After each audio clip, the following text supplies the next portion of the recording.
Sí, tem fundo disponível voor die Fonds voor Cultuurparticipatie para esse projeto tocante que tem a maken com ano comemorativo de esclavitud.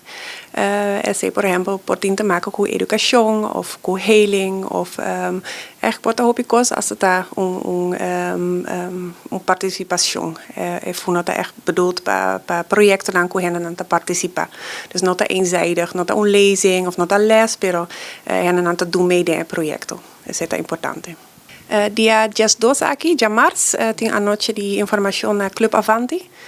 Voor die 6 soorten komen die 8. Então, we doen alguma informação tocante ao fundo, e voorwaarden dan cos para ter cuenta com ele.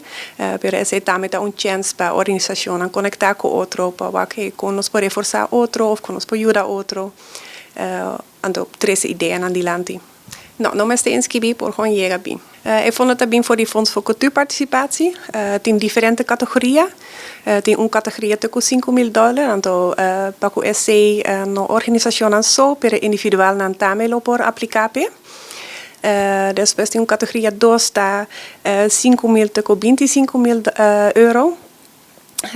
Então, categoria 3 está 25.000 te €50.000. Sorry. Ja, que aplicar. Então, ja, mas sem tapiri, mas voorwaarden na meste tamaranaje. Não tá promebia. Eu fui nota abrir rato caba, pero não tá mira que nós vamos ter mais input para mais petições voor die Islanden. Dus assim dan abin com contactpersonen na riba Islanden para que nos para mais petição. Daarmee dat in otro fundo ng manera die NINSE com OCW, Nationaal Instituut Nederlands Slavernij, Verleden en Erfenis. Daarmee hebben we een project com 10 organizações participarem. Então, já tem mais fundo também.